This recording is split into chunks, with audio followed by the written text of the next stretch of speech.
your clinker for that also is going to be different.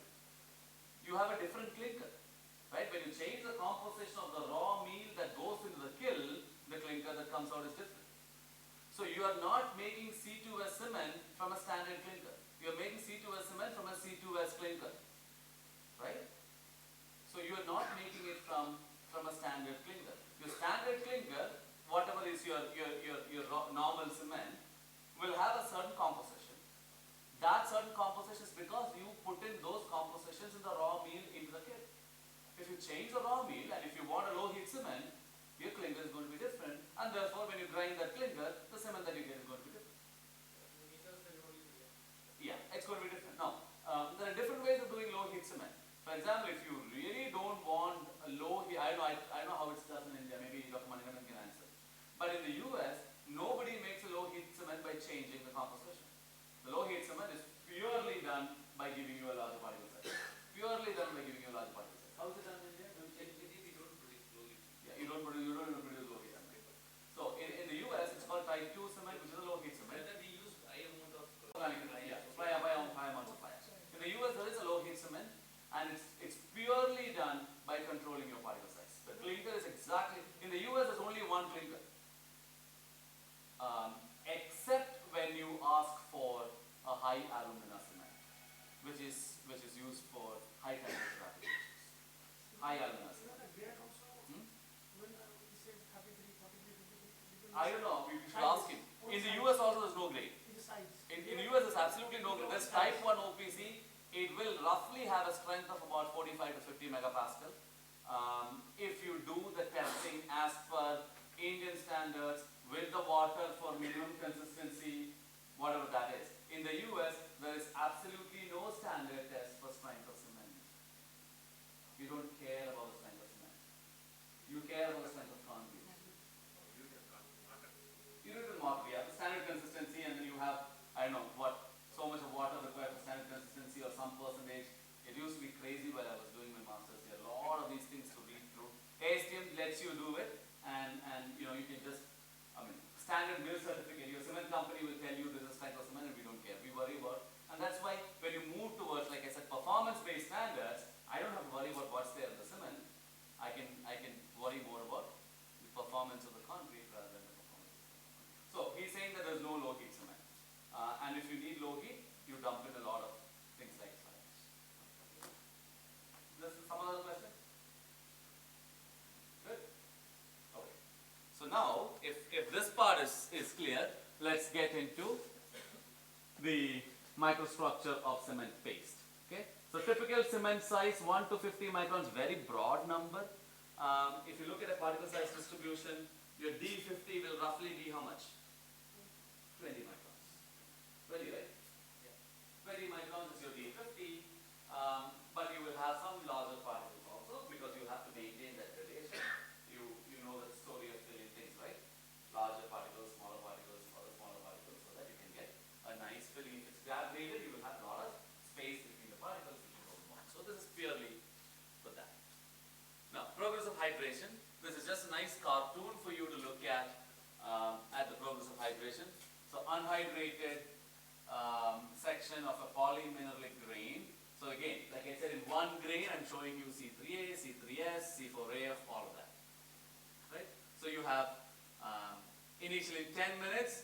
Again, remember, everything is happening on the surface, right? So this surface, assume that water is on this side only. You have some gel formed. What is AFT? Aluminofluoride trisulfate. What is that? Ettringite. That's your ettringite here. And then after that, about 10 hours or so, again, the current cements will do this much faster. This picture is for a very lazy cement. Okay? It's a very slow reacting cement. In about 10 hours, you will have what is called the outer product CSH. Have you heard of the outer and inner product CSH? So this is the outer product CSH because it's formed on the outside of the cement grain and it is formed first. That's the outer product CSH that happens, and then you have some ettringite still which is not completely consumed, and then you have here needles of ettringite after about 18 hours. Secondary hydration of C3A producing long rods of ettringite CSH inner product starts to form, which is inner meaning away from the surface of cement, inside the bulk. Outer is on the surface of cement paste, inner is away from the surface of the cement paste. So you have inner product CSH starting to form. In about 1 to 3 rates, CSH simply reacts with AFT and forms external plates of AFM, aluminum ferrite, monosulfate, which is your monosulfate, right? You have monosulfate that's forming around. You have your outer product CSH, inner product CSH. You have your inner product CSH is now growing inwards. Sufficient inner CSH is formed to fill the space between the grain and shell. You have, now see, this was the size of the cement grain. Now the size of the cement grain is reduced about 14 days. Your degree of hydration roughly is about 50% if you have provided enough water. And then after that, the progress is going to be extremely slow. You will still have some reaction, but you will never have cement hydrating to 100% of its capacity. If you continuously provide water, you probably in about 20 years, your cement will hydrate completely. If you continuously provide water, the reason is that if water has to come in to react this part, water has to come in through this from outside, right? And this is a solid. And so through solid, if water has to come in, it has to come in through a process of diffusion. Diffusion is a function of concentration and time. Okay, I'll show you that maybe when we get to durability. But diffusion is a function of concentration and time.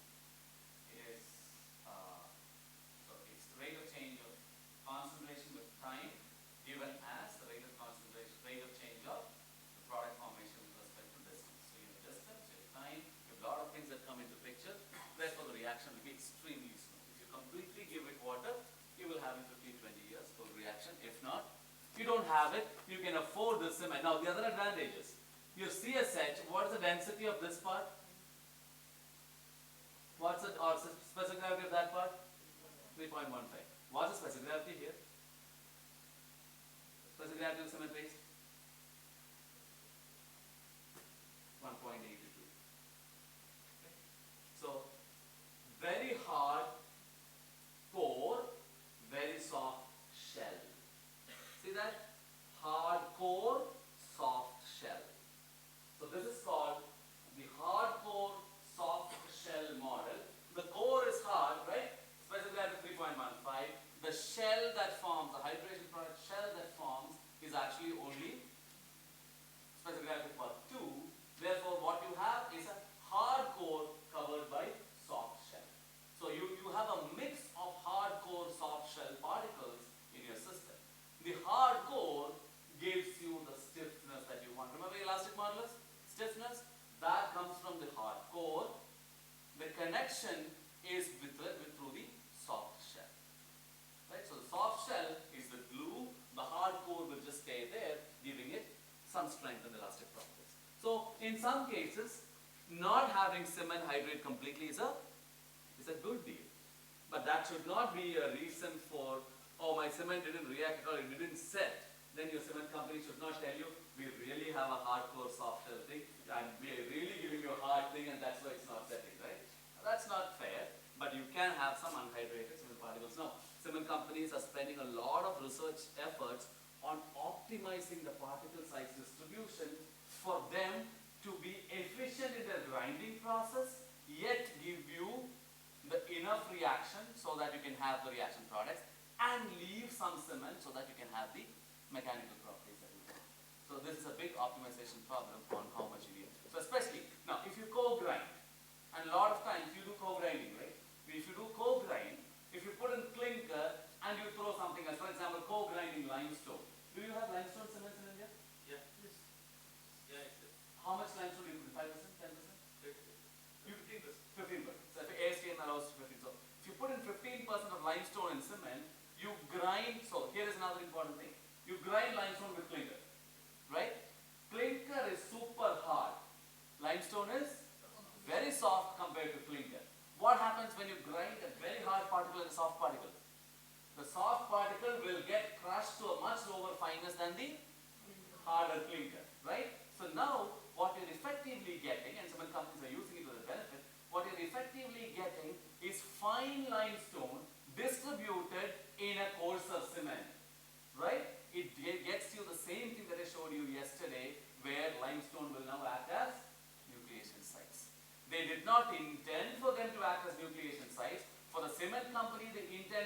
very clear.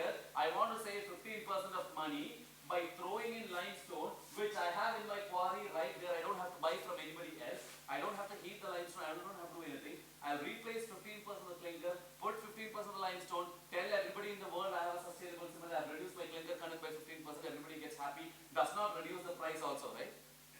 Does not reduce the price also, even though they have saved money there. And so they do all of that. But eventually you get a better concrete if you do that, and you have to thank them for giving you an opportunity to do a better concrete. And that's why I'm very surprised and shocked sometimes when people say only OPC can be used for this purpose. I was talking to him and they say a lot of specifications, even CPWD specify only OPC concrete.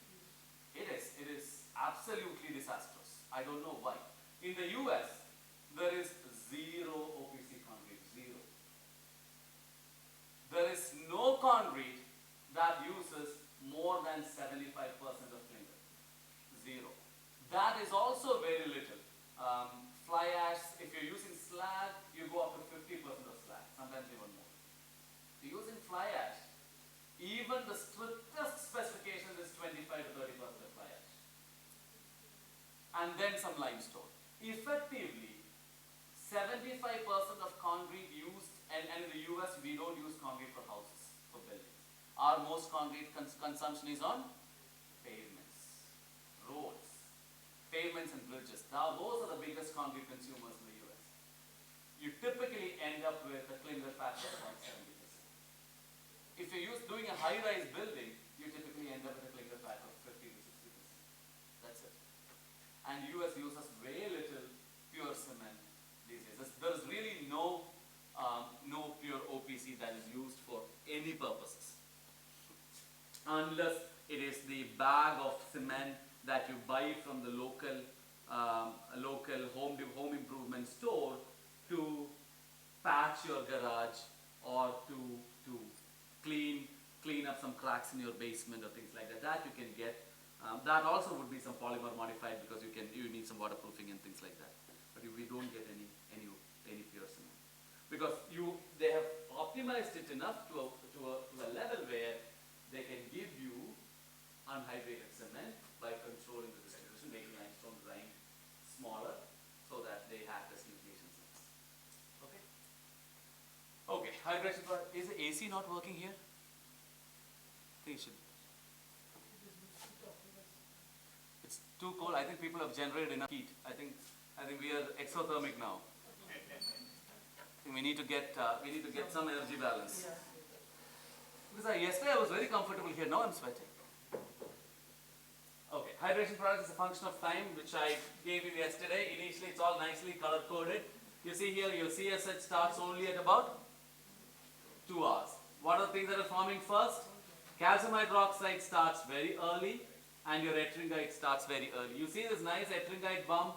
Maximum ettringite forms in about 7 days or so. This is type 1 OPC, okay? So, not very finely ground. You have about 7 days and then ettringite goes down. But as soon as ettringite starts to go down, what is starting to form? Monosulfate starts to form, right? You have monosulfate forming, with calcium hydroxide here, you have CSH here. You see you had very high porosity to start with, your porosity is coming down. And see here, after 28 days, even to 90 days, your porosity is coming down because your CSH is slightly forming. Calcium hydroxide doesn't form much after about 28 days, which I told you, basically because you don't have enough water available for formation of calcium hydroxide. And also, if you have things like fly ash, the calcium hydroxide gets consumed also. So that's a competition for calcium hydroxide. This is a nice picture to keep in mind. It's a nice picture to teach. It's a nice picture to put together the whole idea of reaction, of what forms at what time, so that you can put everything that you've learned together. Hydration for our product is a function of degree of hydration. So this was a function of time. This is a function of degree of hydration. Now, there are very nice thermodynamic calculation software available. There's something called GEMS, G-E-M-S. It requires you to do some work, but I'm sure certain companies might be using it in their manufacturing process. It's a very nice, perfect. It's a very nice thermodynamic software for equilibrium calculations. What it gives you, so right now, to give you an understanding of what happens happens in the research world, because many of you are from research community. The emphasis 20 years ago was on doing a test, finding the results and reporting them. And telling the world, look, I tested this, I found this. But that's not the whole story. And so that's one thing that probably, as a message that I want to tell the students here, because I was listening to the presentations yesterday. You all do a lot of experiments. Perfectly fine, do experiments. You all get a lot of results. Wonderful. And I also, when I started, was like that. I used to be so happy when I used to get results. Now I'm very suspicious when my students come with perfect results. Right?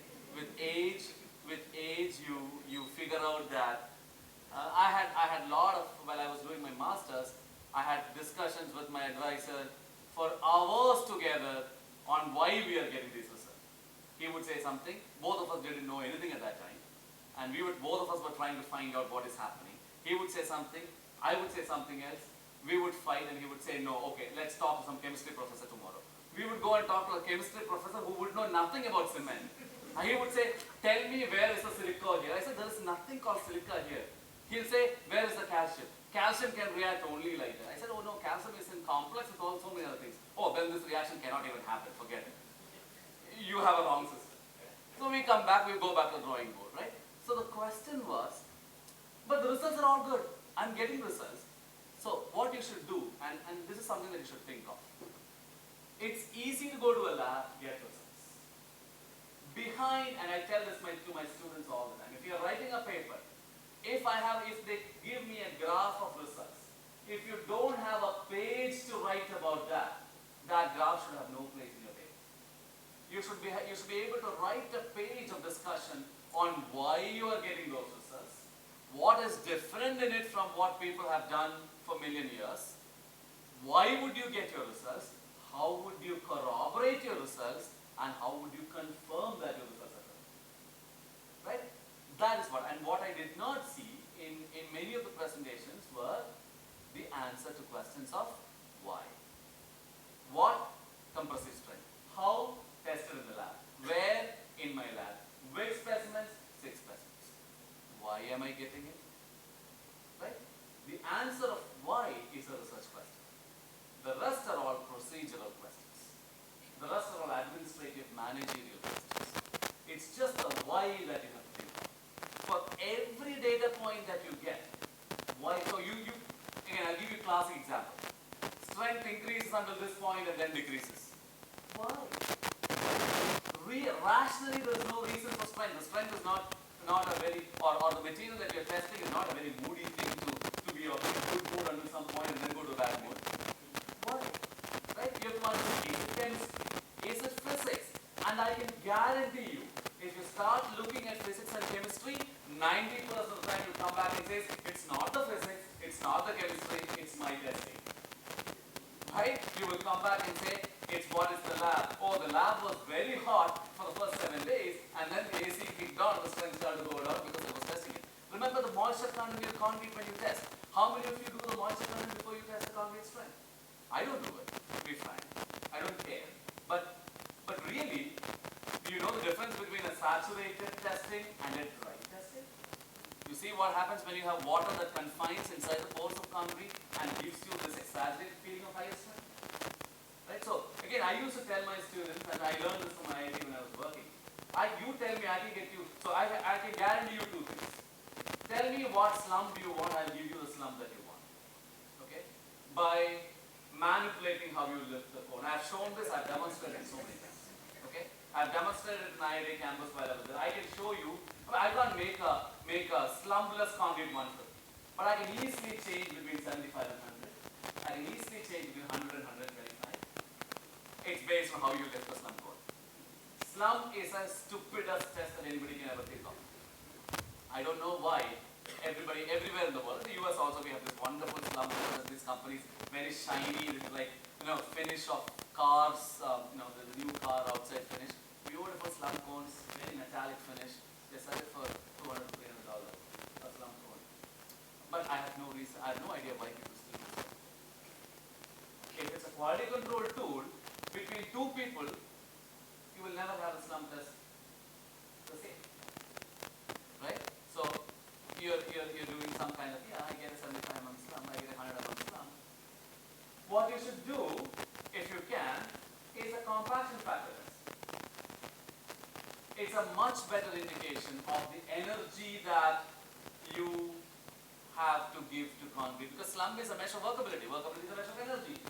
Compaction factor tells you when it falls from a certain height, right? That's a much better test for concretes that are stiff. For concretes that are flowable, any of the self-comparting concrete tests, your L slump, your slump flow is a much better test than the slump fall. Slump flow is a very good test because you are letting gravity do its thing. In the slump test, you are restricting gravity from doing its thing, right? You're slowly letting it without. See, you can, if you give me enough time, you see in some of these temples, right? They take these stones and stack stones one on top of the other. With a slight perturbation, the whole thing will fall down. But you can, really carefully, you can stack a few stones. That's what you're doing in the slump. You take it very slowly so that, okay, I want only 75, please don't fall, so that I have